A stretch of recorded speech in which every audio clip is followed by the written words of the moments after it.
एक परिवार के अंदर 4 सदस्य रहते हैं, माता पिता और उनकी 2 बेटियां। दरअसल रोज के सुबह जब 5:30 बजते हैं तो 5 बजने के दौरान या तो पिता या फिर माँ अपनी बेटी के साथ वो दूध लेने के लिए जाते हैं। घर के कोई भी 2 सदस्य होंगे जिन्हें दूध लेने की जिम्मेदारी होती ही होती है। एक तारीख ऐसी आती है, माँ और बेटी दूध लेने के लिए गए हुए थे, बाप और बेटी घर में आराम से सो रहे थे। इसी बीच में 2 व्यक्ति घर के अंदर प्रवेश करते हैं और प्रवेश करने के बाद उनके हाथ में डंडे होते हैं।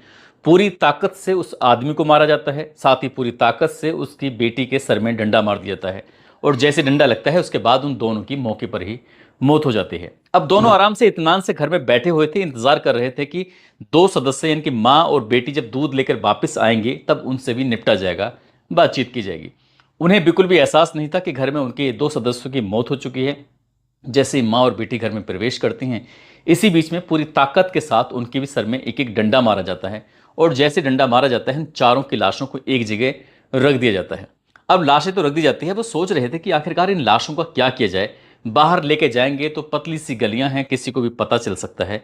तभी प्लान किया और प्लान करने के बाद करीब 5 या 6 घंटे तक आराम से घर में रहते हैं और घर में एक आंगन में गड्ढे की खुदाई करते हैं। खुदाई करने के बाद जब उन्हें लगता है कि चारों लाशें एक साथ इसके अंदर प्रवेश कर जाएंगी, तब वो रुक जाते हैं। गड्ढे में लाशों को डालते हैं। लाशों को डालने के बाद उन्हें गड्ढे को पाट देते हैं, लेकिन उन्हें इस बात का डर था, खतरा था कि ऐसा ना हो कि ये बाहर निकल आए या कुछ बात बन जाए।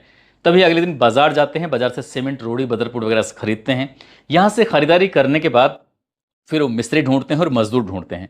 उन्हें घर बुलाते हैं। घर बुलाने के बाद कहते हैं कि हमारे इस घर का प्लास्टर कर दीजिए, फर्श बना दीजिए। और फर्श बनाने के बाद आराम से वो मिस्त्री वे चले जाते हैं। उन्हें नहीं मालूम था कि जहां वो फर्श बना रहे हैं दरअसल वहां पर 4 लाशें दफन की गई हैं।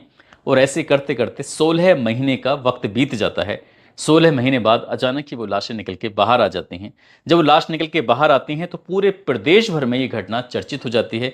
लोग सोचने पर मजबूर हो जाते हैं। आज की इस कहानी को सुनने के बाद आप लोग भी सोचने पर मजबूर हो जाएंगे कि आखिरकार कोई व्यक्ति लालच में इस कदर 4 कत्ल कैसे कर सकता है। आदाब, नमस्कार, सत श्री अकाल। मैं उस्मान सैफी। एक व्यक्ति जिसका नाम नरेंद्र गंगवार होता है, जो कि उत्तराखंड प्रदेश के जिला उधम सिंह नगर का एक शहर है रुद्रपुर, और रुद्रपुर का ही एक इलाका है ट्रांजिट कैंप। दरअसल यहाँ के आज़ाद नगर में वो रह रहा था। 25 अगस्त 2020 की ये तारीख है। वो अपनी पत्नी लीलावती से कहता है कि मैं गांव जा रहा हूं और गांव जाने के बाद बटाईदार से कुछ पैसे लेके आऊँगा। जैसी पत्नी ने ये बात सुनी, पत्नी ने खाना वाना बनाया, उसे तैयार किया। उसके बाद वो यहाँ से चला जाता है और सीधा पहुँचता है लगभग 80 किलोमीटर दूर उत्तर प्रदेश के ज़िला बरेली की तहसील मीरगंज के गाँव पैगा नगर में। वहाँ जाता है और वहाँ जाने के बाद बटाईदार कुंवर सेन से बातचीत करता है। उससे दुआ सलाम, राम राम, श्याम श्याम करता है। उससे कहता है कि भैया, मैं बटाई के पैसे लेने के लिए आया हूँ। यानी कि 13 बीघा जमीन है, गांव में एक घर है।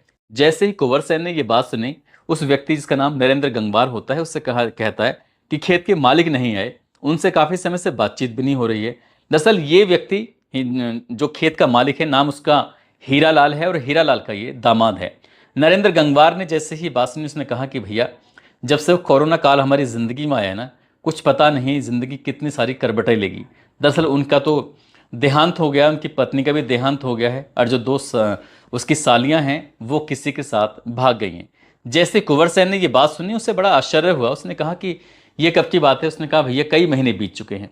अब ये बात कुंवर सेन ने सुना। उसने कहा फिलहाल तो पैसे का इंतजाम है नहीं, आप एक काम करना, कुछ वक्त के बाद आ जाना, मैं पैसे का इंतजाम कर लूँगा। लेकिन कुंवर सेन के दिमाग में ये बात खटक रही थी, परेशान कर रही थी। आखिरकार वो अचानक से लापता हो जाते हैं और 4 के 4 सदस्य लापता हैं। ये ऐसा कैसे हो सकता है? तुरंत ही वो गांव में ही एक दुर्गा प्रसाद नाम के व्यक्ति के पास जाता है, जो कि हीरा लाल का एक रिश्तेदार होता है। उससे जाकर कहता है कि आज दामाद जी आए थे और दामाद जी ने आकर कुछ इस तरह की बात कही कि बटाई के पैसे मांग रहे थे। फिलहाल मेरे पास पैसे का इंतजाम नहीं है, लेकिन जिस तरह की वो बातें कर रहे थे मुझे बड़ा आश्चर्य हो रहा था, अटपटा लग रहा था। बता रहे थे कि उनके सास ससुर दोनों खत्म हो गए हैं और जो सालियां हैं वो दोनों किसी के साथ भाग गई हैं।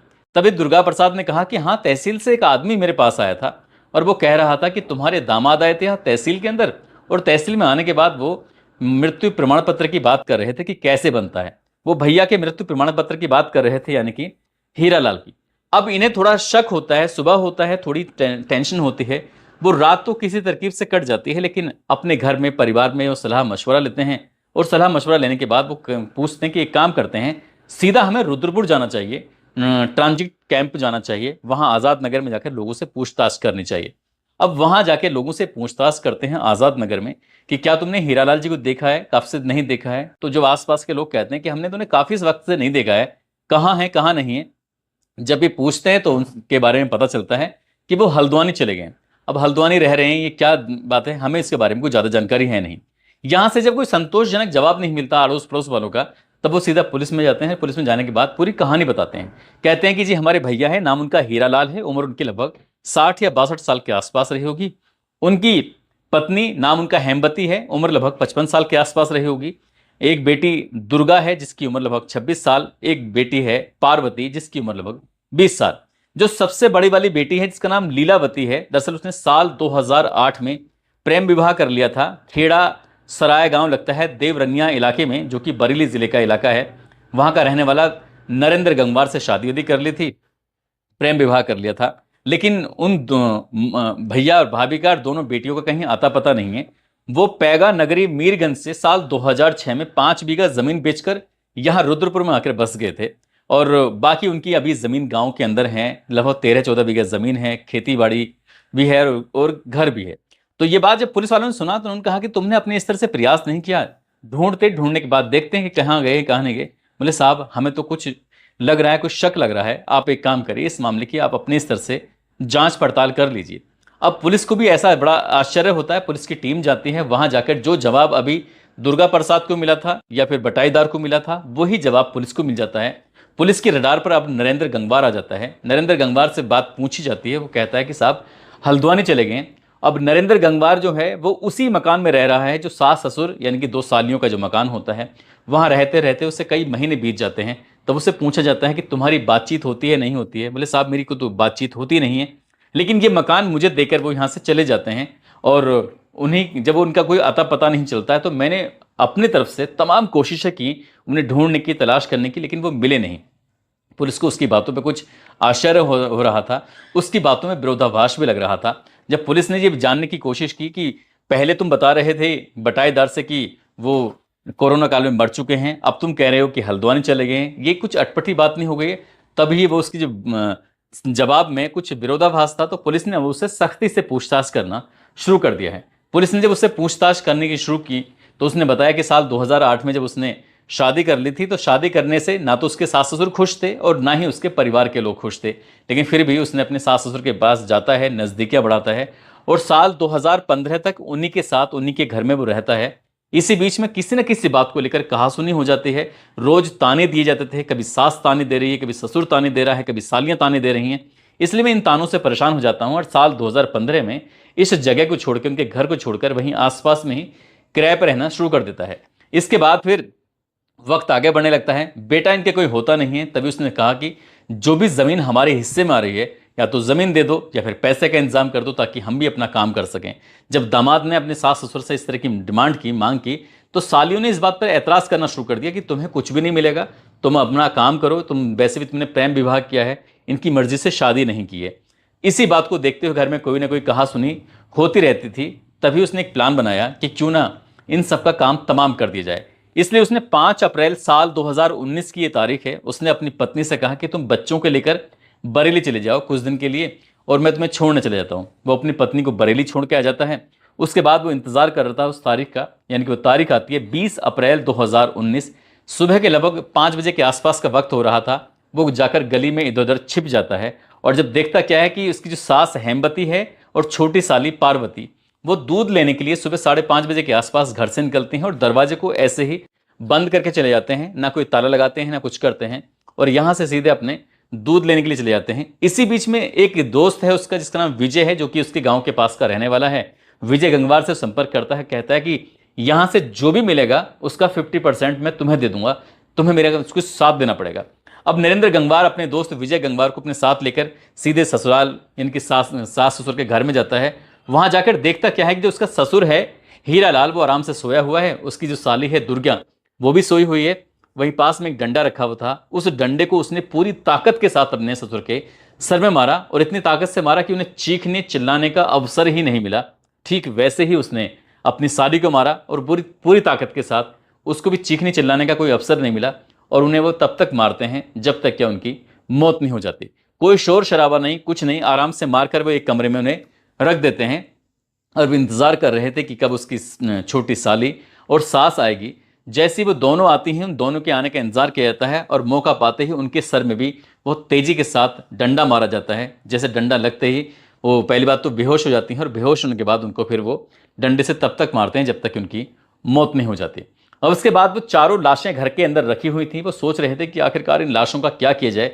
यहाँ से बाहर लेके जाएंगे तो पकड़े जाएंगे और पकड़े जाएंगे तो फिर पुलिस पकड़ के जेल में डाल देगी।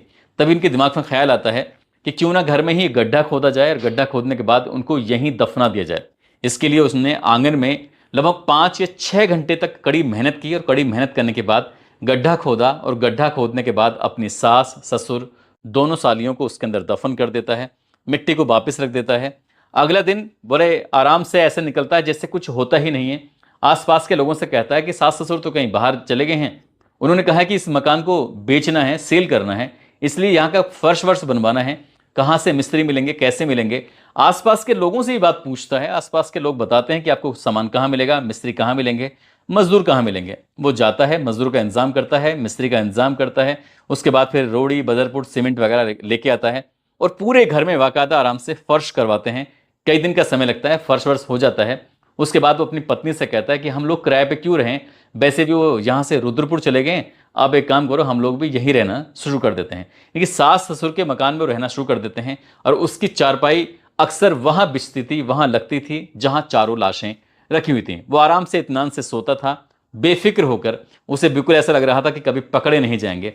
उसने इस घटनाक्रम को 20 अप्रैल को अंजाम दिया था और अप्रैल मई जून जुलाई अगस्त इस तरह से लगातार महीने बीतते चले जाते हैं। और ये अगस्त का जब महीना आता है, साल 2020 की ये तारीख थी, पुलिस वालों ने उससे एक दिन तो पूछताछ की और ये तारीख आती है। उस तारीख में उन्होंने, पुलिस वालों ने उससे 28 अगस्त 2020 की ये बात है। 28 अगस्त को जब उन्होंने उस घर की खुदाई करते हैं, खुदाई करने के बाद चारों लाश निकल के आ जाती हैं। और हैरान करने वाली बात यही होती है कि चारों लाशें पूरी तरह से वो ख़त्म नहीं हुई थी, जैसे डिस्ट्रॉय हो जाती हैं, ख़त्म हो जाती हैं। उनका कंकाल अभी पूरी तरह से बने हुए थे और उनके जो शरीर पर, जो हड्डियों पर गोश्त था, वो भी बरकरार था।